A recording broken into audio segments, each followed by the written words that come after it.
자, 오늘도 말씀을 통해서 같이 함께 은혜를 나누도록 하겠습니다. 오늘 성경의 그 말씀은 요한복음 7장의 말씀이 되겠습니다. 7장의 말씀을 통해서 두루두루 우리에게 주시는 하나님의 말씀이 무엇인지 함께 은혜를 나누려고 합니다.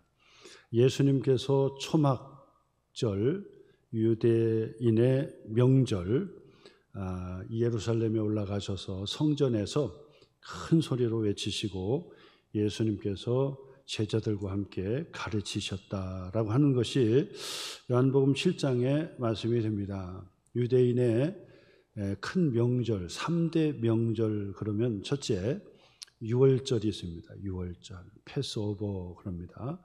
유월절은 바로 하나님께서 구원하셨다. 애굽에서 이스라엘 백성들을 구원해 주시는 사건을 기념하는 절기가 유월절입니다.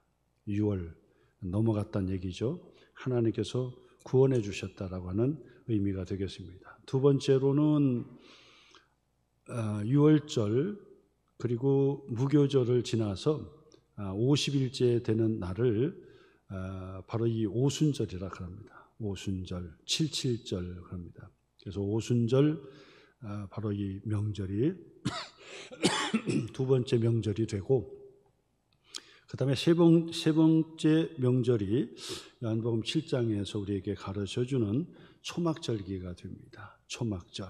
초막절 그러면 이름처럼 바로 이 풀로 이 집을 짓고 거주하는 그런 절기다 해서 초막절입니다. 풀로 해서 얼기설기 집을 짓는 거예요. 영어로 부스라고 그럽니다. 그러니까 아주 작은 그런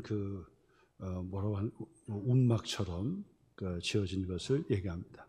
그것을 또 장막절이라고도 하는 것은 이 장막 아시죠? 장막. 그냥 편안한 집이 아니라 그냥 피하여 살 수 있는 집을 장막이라 그러는데 이것을 또 타버나클이라 그러잖아요. 그래서 부스라고도 하고 타버나클이라고 하는 이 초막절들 우리에게 세 번째 절기로 그렇게 가르쳐주고 있습니다. 예수님께서 그 초막절 절기 명절에 예루살렘에 올라가셔서 많은 사람들이 이제 예루살렘에 올라와 성전에 하나님께 예배를 드리잖아요. 그때 참여하셨다는 거예요. 예수님께서 명절에 참여해 주셨다. 그런 얘기입니다. 자, 그러면 그 명절에 예수님께서 참여해 주셔서 무슨 말씀을 하셨는가 말씀을 통해서 함께 은혜를 나누려고 합니다. 자, 그러면 이 초막절은 아까 말씀드렸던 대로 장막절이라 그랬죠? 똑같은 의미죠. 그런데 바로 이 초막절, 장막절은 또 수장절이라고도 합니다. 수장절. 그 수장절이라는 뜻이 뭐냐면 추수했던 것을 창고에 드린다 해서 수장절이에요. 저장한다는 얘기죠. 저장한다. 그래서 이 초막절기는 지금의 9월달하고 10월달, 10월달에 해당이 됩니다.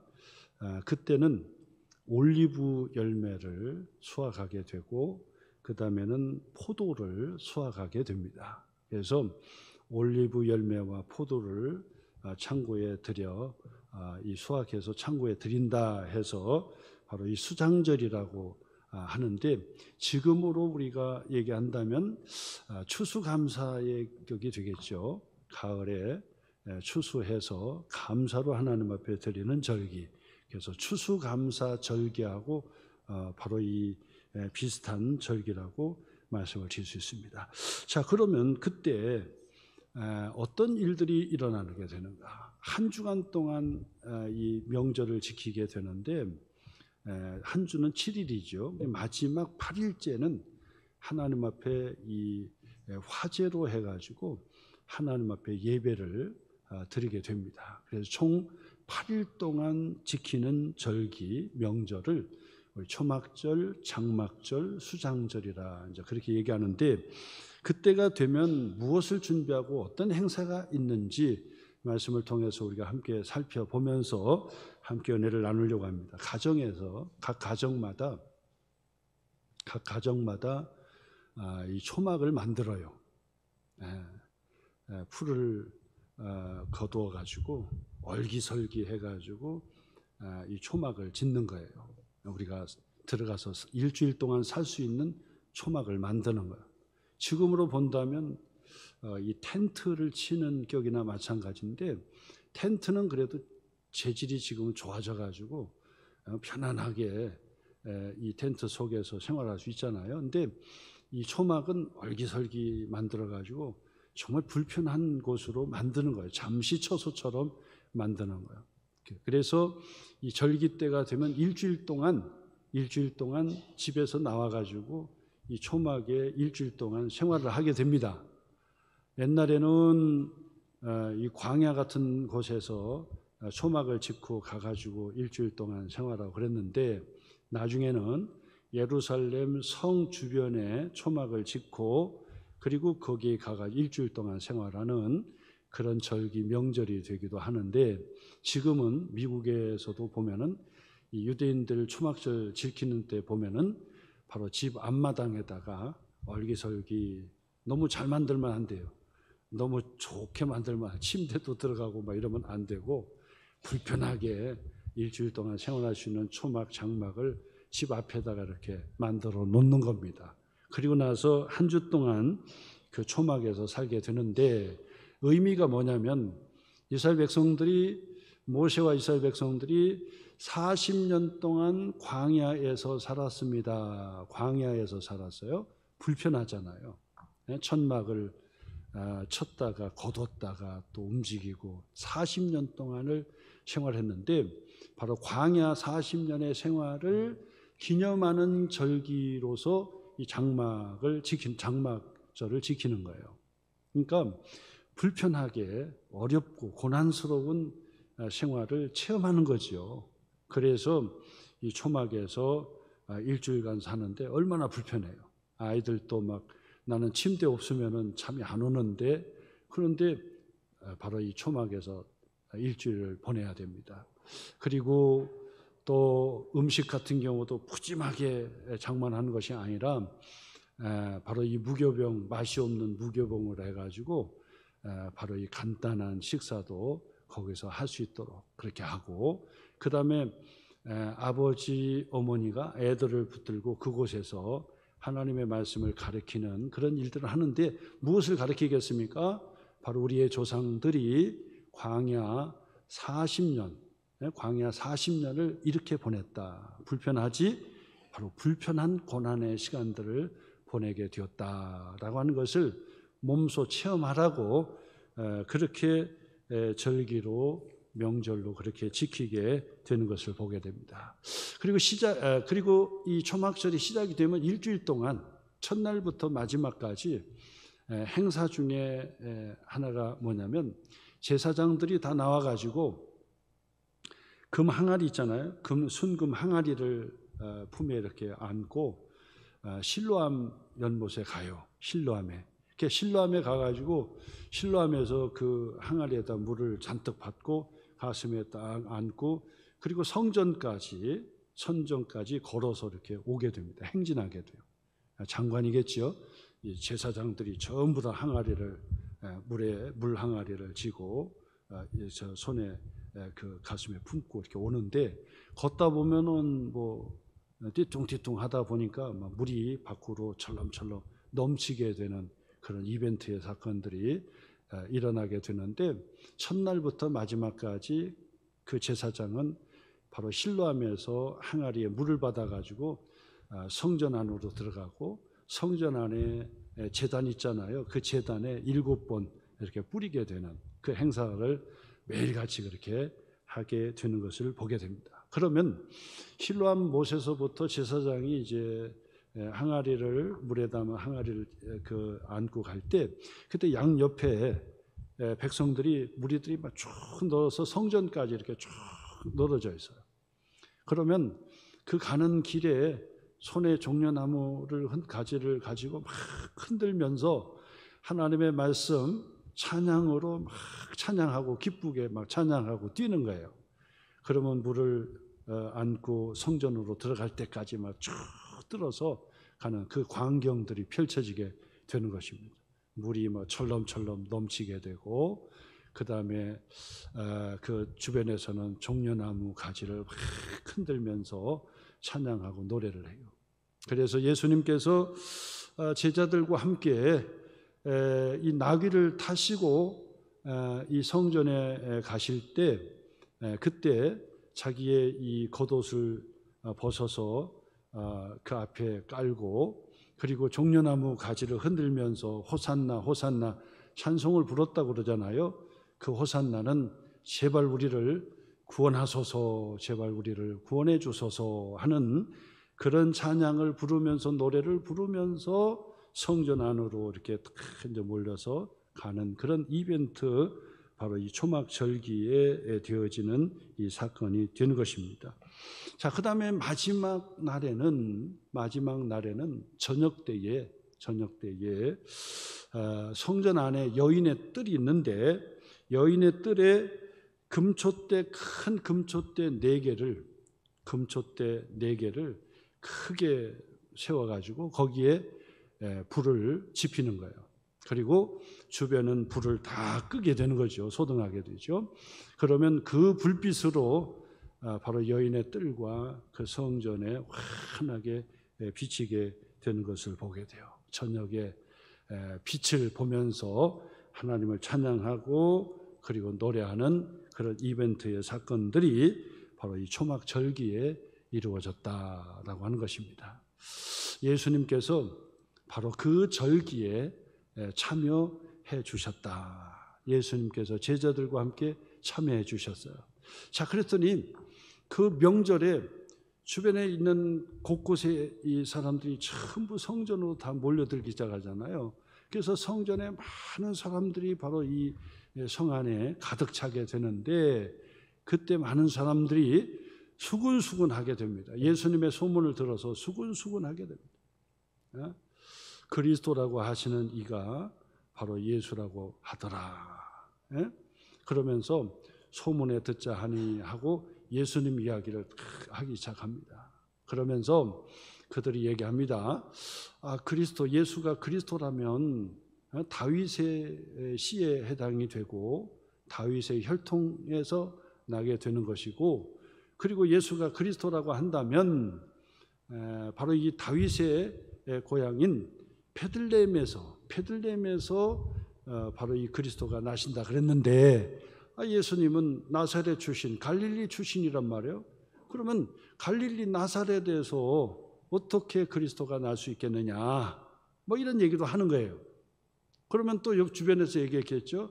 예수님은 나사렛에서 자라고 갈릴리 출신이라고 하지만은, 그러나 예수님은 바로 이 베들레헴에서 나신 분이시다. 원래 베들레헴에서 나셨고 나사렛에서 갈릴리 지역에서 예수님께서 자라신 것이다 라고 하는 이야기도 했겠죠. 수근수근하면서 이런 말 저런 말이 다 오고 갔던 그런 상황이었어요. 초막절을 명절로 지키는 한 주간의 사건들을 우리가 제가 말씀을 주셨는데 그림으로 그려지리라 그렇게 생각을 하게 됩니다. 자, 그러면 그 초막절기를 통해서 우리에게 주시는 몇 가지 그 말씀이 있는데, 첫 번째로 뭐냐면 하나님의 말씀을 의지하라라고 하는 것이 첫 번째 말씀이에요. 하나님의 말씀을 의지해야 산다라고 하는 것입니다. 초막절은 초막을 짓고 광야 40년의 체험을 하는 거예요. 광야 40년 체험이에요. 근데 광야 40년, 사실 광야는요 다 죽는 곳이에요. 광야에서 사는 사람이 없어요. 광야는 다 죽는 곳이에요. 근데 광야에서 40년 동안 살 수 있었던 것은 뭐냐? 하나님께서 만나를 내려주셨기 때문에 그 만나와 메추라기를 먹고 광야에서 살았다라고 하는 것입니다. 그러므로 예수님께서도 우리에게 말씀해 주셨지만은 사람이 떡으로만 사는 것이 아니요, 하나님의 입에서 나오는 말씀으로 사는 것이다. 그 만나는 곧 하나님의 말씀이라고 이야기하는 것입니다. 그래서 광야는 다 죽는 곳이에요. 사람 살 곳이 아니에요. 근데 광야에 살 수 있는 유일한 길은 하나님의 말씀, 하늘에서 내려주시는 만나를 먹고 사는 거예요. 그러므로 초막을 짓고 그리고 그곳에서 자녀들을 가르치고 또 함께 은혜를 나누는 것이 뭡니까? 광야에서도 사는 비결은 하나님의 말씀 만나를 먹는 것이다 라고 하는 것을 가르쳐 주는 거예요. 그러므로 이 초막절은 하나님의 말씀을 먹어야 된다는 거예요. 그것도 매일의 만나를 먹어야 된다라고 하는 것입니다. 광야에서 하나님께서 만나를 내려주셨는데 어떤 사람은 부지런해가지고 막 일찍 가가지고 막 욕심껏 그냥 이 만나를 거둬들이고 그리고 나서 실컷 먹고 남은 것은 냉장고에 넣어가지고 내일 다음에 먹어야 되겠다 그러는데 다 썩고 또 없어지게 되는 거예요. 그 어떤 분들은 늦게 가가지고 힘이 빠져가지고 가서 만나를 충분히 다 구하지를 못했어요. 그런데 하나님께서 내려주신 만나를 먹는 하나님의 백성들은 많이 거둔 자도 남음이 없는 것이고 적게 거둔 자라고 해서 적게 먹었다고 해가지고 또 더 부족한 것이 없다 그 말. 참 신기한 거죠. 그래서 하나님께서 내려주신 만나는 매일에 만난 것이에요. 매일매일 주시는 만난 것입니다. 그러나 예외적으로 안식일을 우리가 맞이하기 그 전날에는 하나님께서 만나를 2배를 거두도록 허락해 주셨어요. 그날만큼은. 그래서 바로 안식일 전에는 이틀치의 만나를 거둬가지고 그날 먹고 그 다음에 안식일을 보내게 되도록 그렇게 했어요. 어떤 사람은 또 부지런해가지고 안식일 날도 또 돈 벌려 나가잖아요. 근데 안식일 날 나가서 만나를 구하려고 나가지만은 하나님께서 만나를 내려주시지 않는다는, 부지런해서 나갔지만은 만나를 구할 수가 없다는 거예요. 이처럼 광야에서도 사는 것은 하나님께서 내려주신 매일의 만나를 먹어야 된다는 거예요. 그러므로 이 예수님께서 초막절기에 참여해 주신 바로 그 의미, 우리에게 주시는 그 말씀은 매일의 양식을 먹어야 된다. 영적 양식을 먹어야 된다는 거예요. 그러므로 여러분, 우리가 육체를 위해서 잘 먹고 운동하는 것처럼 우리의 영혼이 살기 위해서는 하나님의 말씀을 매일같이 자꾸 먹어야 돼요. 하나님의 말씀을 먹어야 돼요. 그래서 매일 성경을 우리가 중심으로 해가지고 매일같이 주시는 양식으로 그날의 분량을 매일같이 먹는 거예요. 그것을 잘해야 영혼이 살고 내 영혼이 잘됨같이 범사가 잘되고 강건한 하나님의 축복의 역사를 우리가 경험하게 되는 것이죠. 영혼이 잘 돼야 돼요. 그러려면 하나님의 말씀을 계속해서 매일같이 먹으셔야 된다 그 말. 새벽에 매일 첫 시간 새벽에도 하나님의 말씀으로 시작해서 말씀으로 먹고 말씀으로 시작해야 돼요.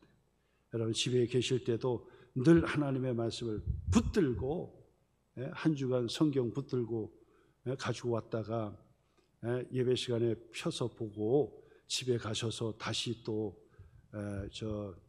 TV 다이위에다 올려놓고 일주일 동안 방치해놨다가 또 주일날 갖고 오고 그런 성경책이 아니라 집에서도 펼치고 직장에서도 펼치고 학교에서도 펼치고 사무실에도 펼치고 차 안에서도 펼치고 반드시 하나님의 말씀 매일의 양식을 먹어야 광야에서도 산다. 광야 같은 인생이 얼마나 힘들어요. 광야 같은 인생입니다. 다 죽습니다. 다 배고파 굶주리고 그리고 목말라 하는 것입니다. 그런데 그 광야 같은 인생에서 살 수 있는 비결은 바로 하나님의 말씀을 먹어야 산다라고 우리에게 가르쳐 주는 것입니다. 두 번째로는요, 이 초막절기는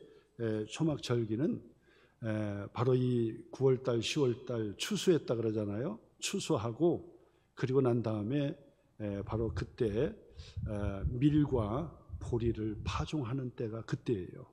그래서 사실 추수에 감사도 하지만은 또 다음에 밀과 보리의 추수 풍년이 일게 해달라고 하나님께 감사하는 절기가 바로 이 초막절 수장절이라고 말씀을 지을 수 있겠고요. 그 다음에는 물을 실로하며 물을 떠서 제단에 붓는 것은 뭐냐면 하나님께서 물을 공급해 주셨고 광야에서도 물을 공급해 주셨고 비를 내려 주셨기 때문에 추수할 수 있었던 것처럼 보리와 밀을 파종하고 난 다음에도 하나님께서 비를 내려 주셔서 내년도 밀과 보리 맥추절 감사에 하나님께 감사할 수 있도록 비를 내려 주옵소서, 비를 내려 달라고 기도하는 절기가 바로 그 절기란 말이에요. 그러니까 바로 이 초막 절기는 처음부터 마지막까지 기쁨의 잔치이지만은 또한 감사의 절기다. 그러니까 감사 절기요.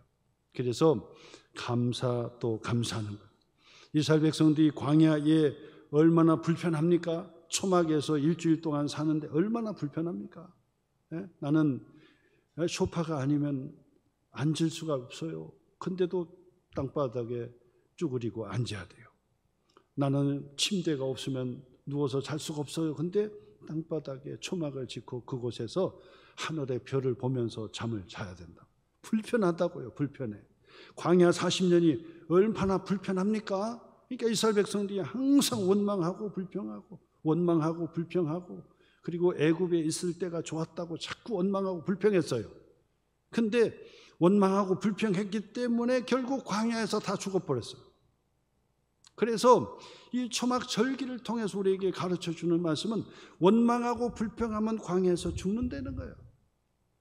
원망하고 불평하면 세상에서도 성공할 수가 없어요. 그래서 늘 우리는 범사에 감사 또 감사, 이 감사를 훈련하시고 감사해야 돼요. 여러 가지 감사해야 됩니다. 자녀들에게 이 초막에서 일주일 동안 보내면서 불평하지 마라, 원망하지 마라, 남 탓하지 마라, 감사해라. 하나님께서 건강을 지켜주셨고 하나님께서 우리의 가정을 세워주셨고 하나님께서 우리를 여기까지 에베네셀의 하나님 되어주셨으니까 감사해라, 감사해라. 그래서 감사를 가르치고 감사를 고백해 하고 감사로 하나님 앞에 예배를 드리게 하는 절기가 바로 초막절이라 그 말. 추수감사 절기 때까지 감사 훈련 그러잖아요. 그러니까 말로라도 늘 감사. 예? 부부간에도 남편에게도 감사합니다. 아내에게도 감사합니다. 예? 우리 자녀들에게도 더 좋은 집안도 있는데 부족한 부모 만나서 고생한다. 고맙습니다. 고맙다고. 부모에게도 고맙습니다. 서로가 고맙다고 감사하다고 할 때 그게 화목해지는 거예요. 교회 공동체 속에서도 마찬가지입니다. 늘 서로를 보면서 고맙습니다. 감사합니다. 감사를 자꾸 하셔야지 원망하고 불평하고 지적하고 그래가지고는 화목해질 수가 없다고 말씀을 드릴 수 있습니다. 광야에서 원망하고 불평하면 다 죽습니다. 그리고 그 이스라엘 백성들을 이해가 돼요. 한편 보면은 이해가 되죠. 왜냐하면 너무 불편하잖아요. 먹는 것도 불편하고 만나만 자꾸 먹으니까 고기를 먹고 싶다 그러잖아요. 메추라기를 그냥 아예 질리도록 그냥 메추라기를 보내주셨단 말이에요. 고기를 먹으라, 실컷 먹으라고. 그런데도 불구하고 그때뿐이에요. 조금 지나면 원망하고 불평하고 불평해요.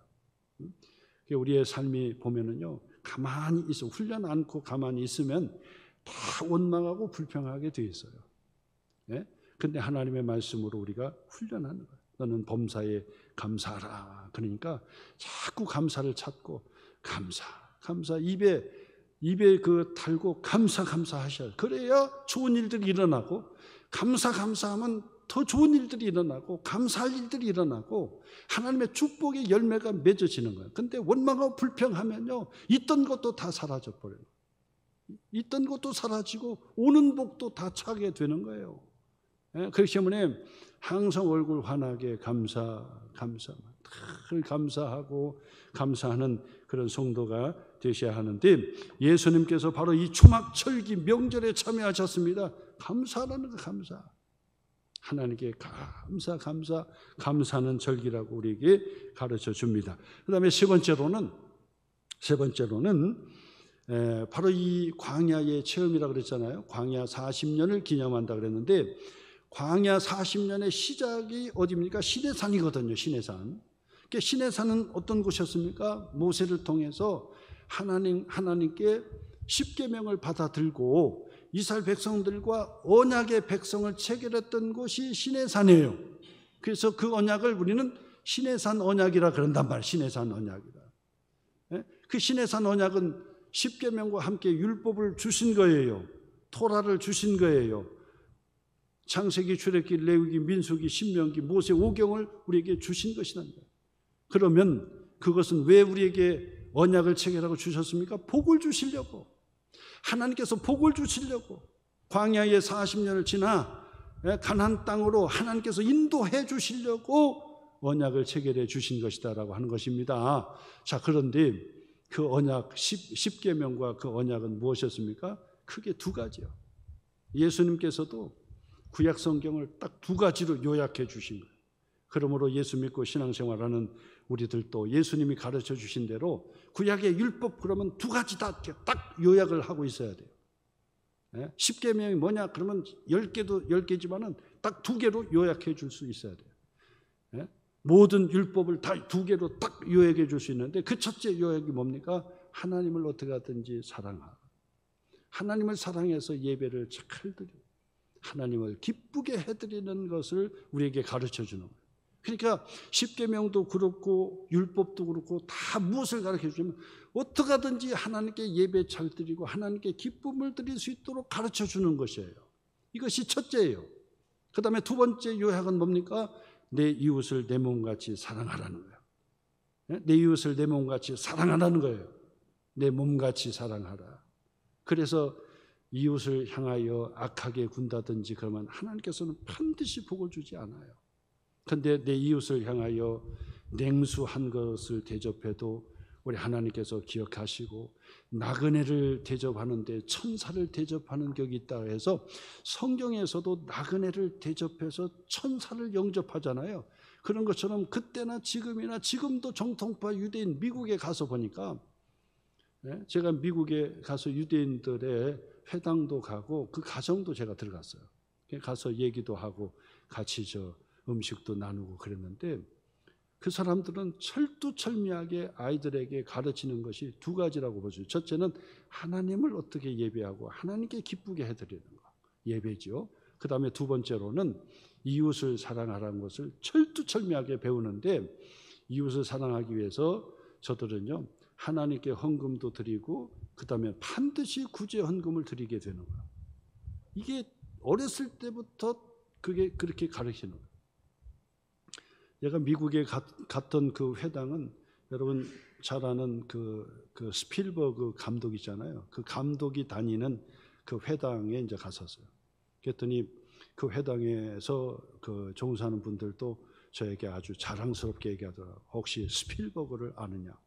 너무나도 잘 알고 그의 영화 같은 경우도 얼마나 좋아하는지 다들 좋아한다고 막 그러니까 바로 이 스필버그 감독이 이 회당에 나옵니다. 그런 얘기하면서 자랑하더라고요. 자, 그런데 그들을 통해서 배우는 게 뭐냐면 어렸을 때부터 바로 이웃을 사랑하는 법을 가르쳐 주는 거예요. 철두철미하게. 그게 복 받는 비결이라는 것을 그들이 알고 있는 거예요. 그러니까 반드시 이웃을 섬길 줄 알아야 당신은 복을 받는다는 걸 어렸을 때부터 가르쳐 주는 거예요. 철두철미합니다. 그래서 어렸을 때부터도 그 구제헌금을 모아가지고 교회에다 갖다 주는 구제헌금으로. 그것이 지금으로 본다면 뭡니까? 전도요, 선교요, 구제요, 봉사요, 그 헌금을 드리는 거예요. 그래서 반드시 이웃을 향하여 반드시 헌금하게, 구제 헌금하게 돼요. 그래서 다른 사람을 향하여 반드시 섬기고 그러면 하나님께서 복을 받는다. 율법이라는 게 뭡니까? 십계명이 뭡니까? 두 가지예요, 두 가지. 하나님을 어떻게 기쁘게 해드리고 하나님께 예배하는 것인가? 또 하나는 내 이웃을 어떻게 섬기는가? 전도하고 선교하고 구제하고 봉사하는 일을 항상 큰 것이 아니더라도 작은 것을 가지고 자꾸 그것을 나누게 되는 거예요. 그러므로 바로 이 초막절기에 바로 이 초막절에 초막을 짓고 그곳에서 자자손손 가리키는 게 뭡니까? 하나님을 어떻게 하든지 기쁘게 해드리고 예배 중심으로 하나님 섬, 그 다음에는 이웃을 잘 섬기는데 이것을 어떻게 하라? 순종하라. 순종하라는 거예요. 순종하라. 그래서 이 초막절기는 예수님께서 참여하셨고 그 절기를 통해 우리에게 가르쳐 주신 것은 순종하라는 거예요. 순종. 그래서 순종하면 하나님께서 복을 주신다. 어떤 사람이 순종할 수 있습니까? 겸손한 사람이 순종할 수 있어. 믿음 생활 잘하는 사람이 순종하는 거예요. 믿음이 없는 사람은 겸손하지 못하고 겸손하지 못한 사람은 절대 하나님의 말씀에 순종할 수가 없어요. 근데 하나님의 말씀에 순종하는 사람 누구냐? 겸손한 사람이요. 겸손한 사람. 그리고 믿음이 있는 사람, 신앙이 있는 사람, 하나님의 말씀 중심의 삶을 사는 사람, 하나님께서 반드시 순종하는 자에게 주시는 하나님의 약속에 복이 있다는 것입니다.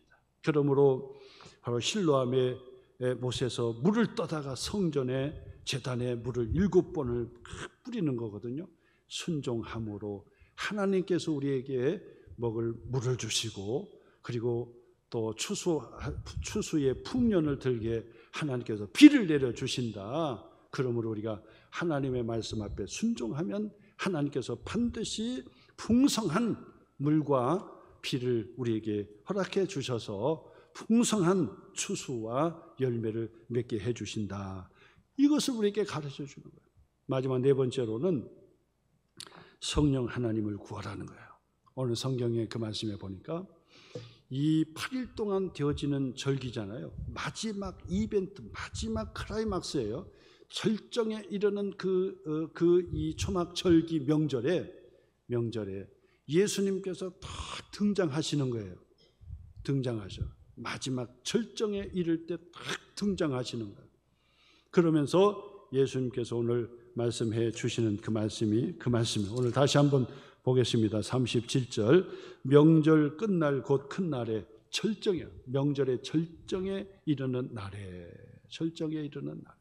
그 날이 어떤 날이라고 했습니까? 바로 그 날에는 실로암의 못에서 이 제사장이 물을 항아리에 받아가지고 제단에다가 7번을 뿌리는 그날.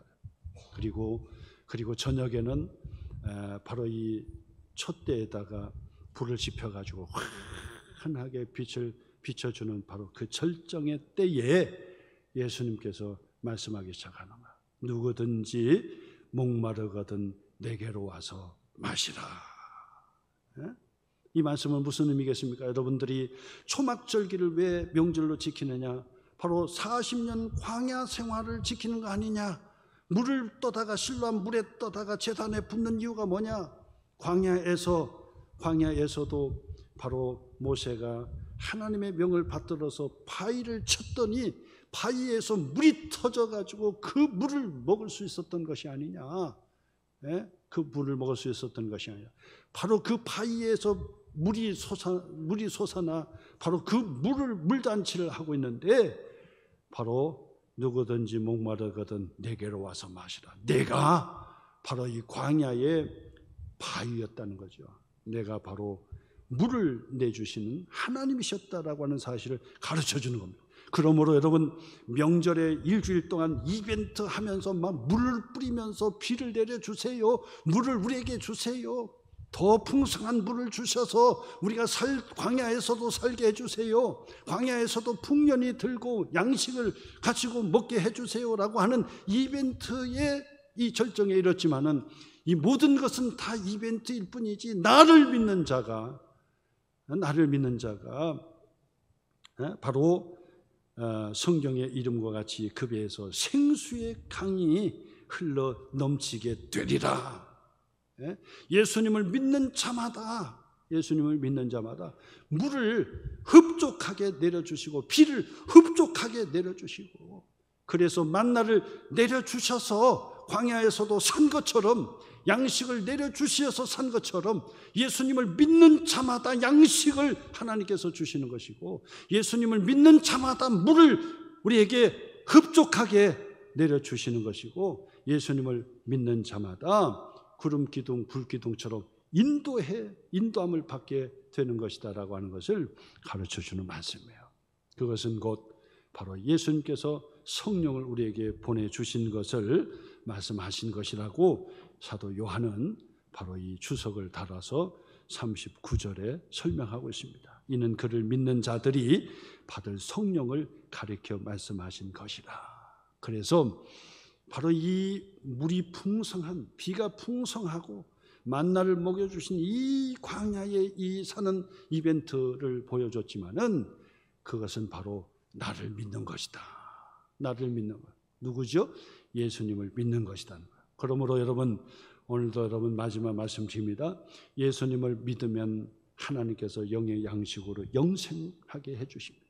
예수님을 믿으면 우리가 세상에 다 목말라 있지만은 하나님께서 흡족한 물을 우리에게 허락해 주시는 것입니다.